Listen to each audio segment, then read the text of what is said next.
नमस्कार, सुप्रभात, स्वागत सबरंग कार्यक्रम में आप सभी प्यारे प्यारे दर्शकों का। मित्रों, आपने कभी नोटिस किया है कि जिस विषय में हम कमज़ोर होते हैं, जिस चीज़ में हम कमज़ोर होते हैं, उस चीज़ से हम दूरी बनाने की कोशिश करते हैं। लेकिन जब ये चीज़ देखने में आती है तो बचपन की एक बात याद आती है। जिस सब्जेक्ट में हम कमज़ोर थे, हमारे टीचर कहा करते थे कि उसका तुम बार बार अभ्यास करो, उसे बार बार पढ़ो, बार बार लिखो। जितना तुम अभ्यास करोगे उतना उसमें पारंगत होते जाओगे और वो कमज़ोरी तुम्हारी दूर हो जाएगी। और होता भी ऐसा ही था।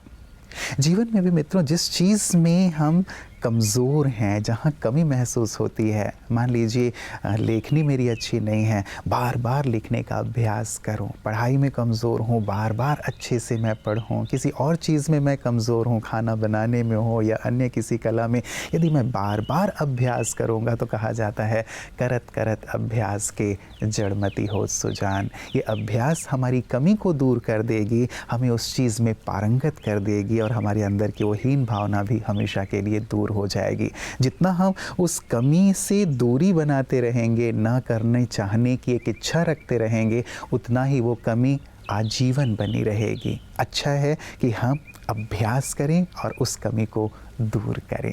तो आइए इस सुंदर बात के साथ अपनी हर कमी को दूर करते हुए हर कला में हम पारंगत होंगे।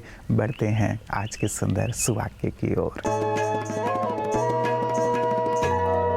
हम जो करते हैं वही हमारे पास लौट कर आता है। जो वस्तु ऊपर जाती है उसे नीचे भी आना पड़ता है। यही विज्ञान के अनुसार प्रमाणित है और समाज में कर्मफल के नाम से प्रसिद्ध भी है। सुनने में कितना भी आश्चर्यजनक क्यों ना हो, मगर सच यही है कि समुद्र की लहरों के समान समय भी वो हर एक वस्तु आपको लौटाता है जिसके आप हकदार हैं। और वो इसलिए क्योंकि आपने उसे अर्जित करने के लिए उचित कर्म किया होगा। अगर हम औरों के लिए शुभ भावना और शुभकामना का संकल्प पोषित करेंगे तो हमारे पास दुआएं ही वापस आएंगी और हमारा दुआओं का भंडार संपन्न होता रहेगा।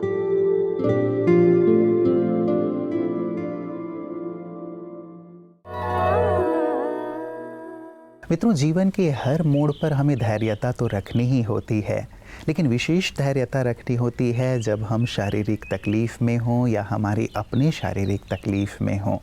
क्योंकि कोई भी चीज़ तुरंत ही तो ठीक नहीं हो जाती है ना। हर चीज़ अपना वक्त लेती है, समय लेती है। वैसे ही कोई शारीरिक व्याधि आई है, वो भी वक्त लेगी। हम धीरज रखें और क्या बेहतर से बेहतर किया जा सकता है उस पर विचार करें और वो करें भी। तो यदि धैर्यता रखेंगे और श्रेष्ठ करते रहेंगे जो उसके उपचार के लिए किया जा सकता है, अपने आप को पॉजिटिव रखते हुए, तो निश्चित रूप से जल्दी आप संपूर्ण स्वस्थ होंगे, आपके अपने भी संपूर्ण स्वस्थ होंगे। तो आप हमेशा ही धैर्यतापूर्वक हर परिस्थिति का सामना करते हुए आगे बढ़ते चलें। इन्हीं शुभकामनाओं के साथ आइए चलते हैं आपकी सेहत आपके हाथ की ओर। ओम शांति फ्रेंड्स।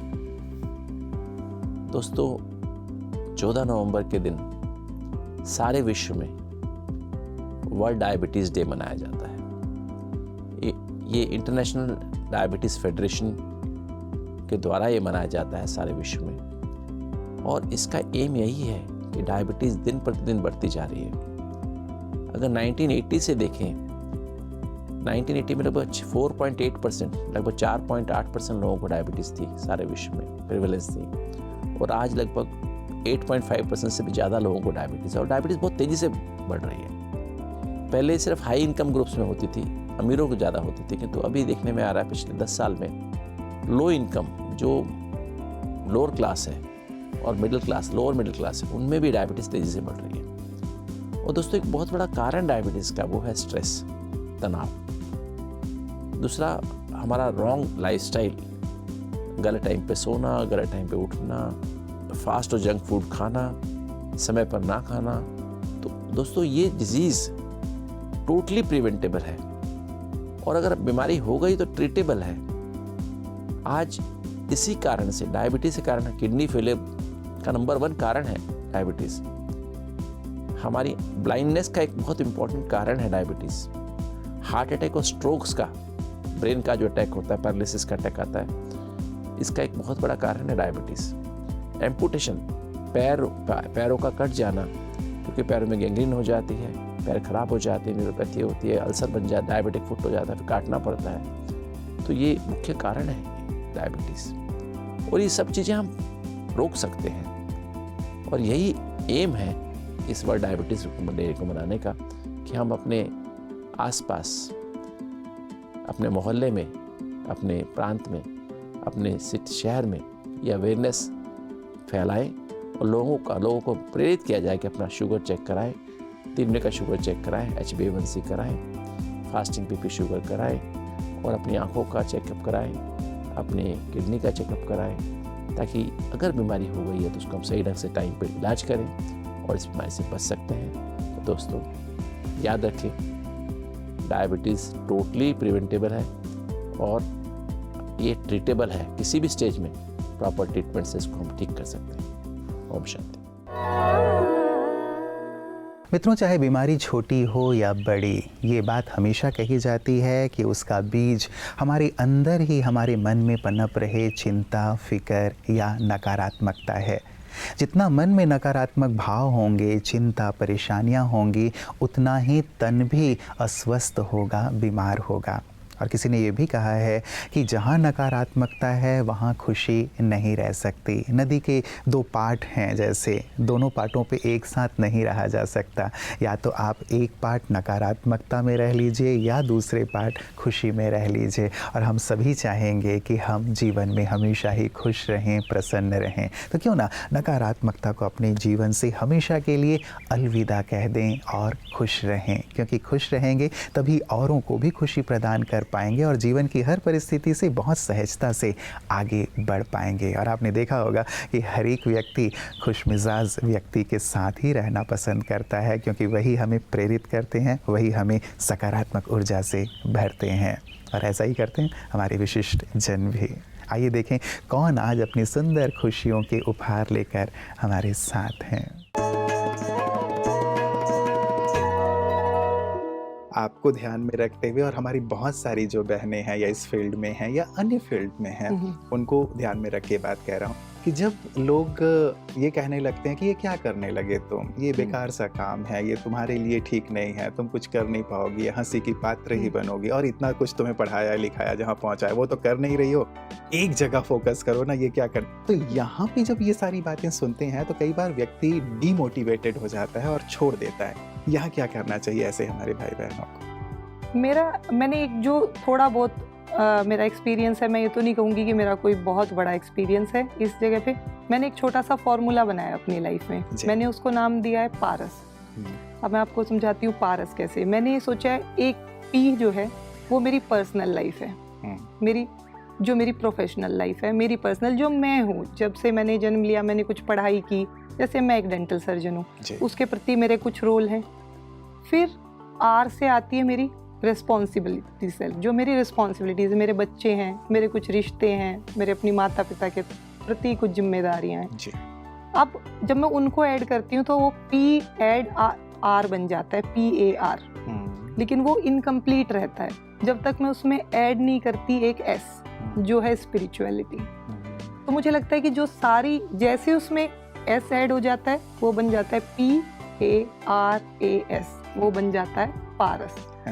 तो वो जो पारस है वो मतलब वो स्पिरिचुअलिटी ऐड होते ही, जब तक मुझे विश्वास रहता है कि ये जो सब कुछ हो रहा है ये किसी की मर्जी से हो रहा है, और कुछ कारण था कि मैं आज यहाँ आपके सामने बैठी हूँ, कुछ कारण था मुझे गीतांजलि मैम मिली यहाँ आके, तो ये सब कुछ जो है उसकी मर्जी से हो रहा है। तो उस स्पिरिचुअलिटी से, जैसा आपने कहा कि कई बार जब चीज़ें मेरे हिसाब से भी नहीं होती, या जैसे भी कई बार हम जैसा सोचते हैं वैसा नहीं होता, हो सकता है मैं उस पेजेंट में भी कुछ बहुत अच्छा ना कर पाती, तो मैं कैसे संभालती। या ऐसा नहीं कि इस पिछले 5 साल में मैंने रिजेक्शन फेस नहीं किया, बहुत बार रिजेक्शन फेस किया, तो अगर उसको संभाल पाती हूँ तो उसका कारण बस एक ही है कि मैं विश्वास रखती हूँ कि ये किसी की मर्जी से हो रहा है।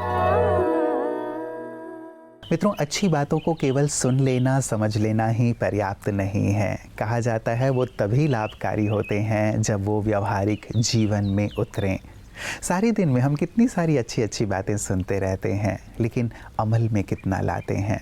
जब हम उन्हें अमल में लाएंगे, व्यवहारिक जीवन में लाएंगे, तभी हमारा जीवन औरों के लिए प्रेरक बनेगा। तभी उन शिक्षाओं का सही सही सुंदर सार और सुख हम अपने जीवन में अनुभव कर पाएंगे।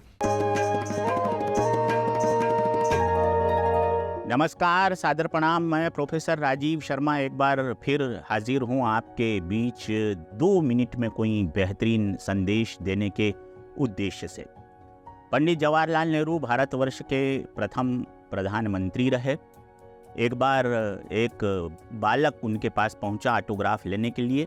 उसने अपनी कॉपी आगे की और कहा, प्रधानमंत्री जी आप साइन करके तारीख डाल दीजिए, यही आपका ऑटोग्राफ होगा।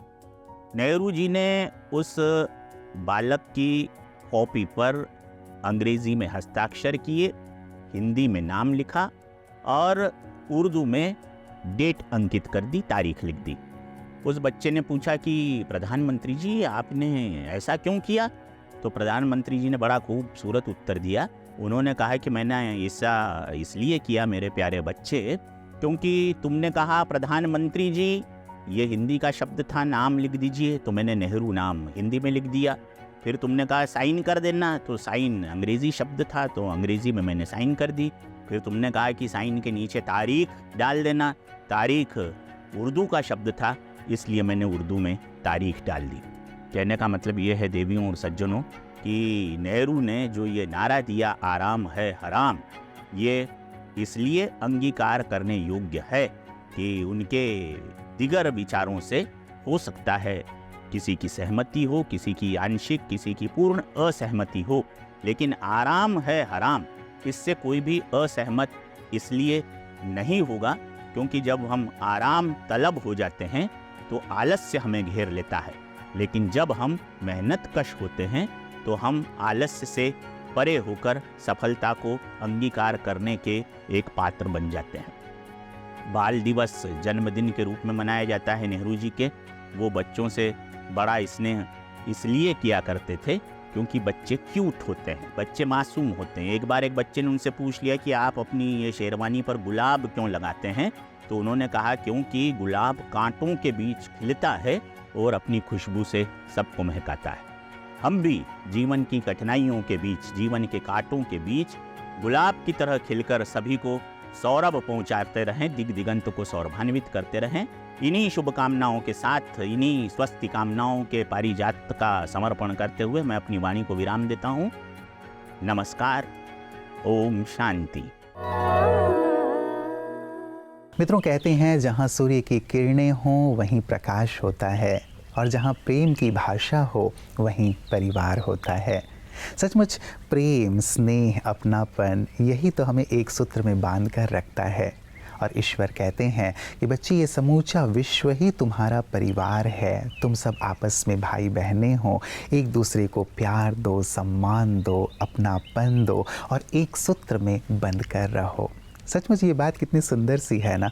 वसुधैव कुटुंबकम की भावना को साकार करने वाली है कि हम एक ईश्वर पिता की संतान हैं, आपस में भाई बहनें हैं। तो भाई बहनों का जैसे परिवार में स्नेह होता है, अपनत्व होता है, क्यों ना वही स्नेह, प्यार, सम्मान, अपनापन हम सबको देना प्रारंभ करें। जब ये भावना हर एक मन में आ जाएगी तो सचमुच अंदर बाहर चारों ओर खुशहाली ही खुशहाली होगी। गहराई से इस पर विचार कीजिएगा, अमल भी कीजिएगा, क्योंकि हम सबको मिल कर के ही सारे विश्व को एक परिवार बनाना है, वसुधैव कुटुंबकम की भावना को साकार करना है। नमस्कार, ओम शांति।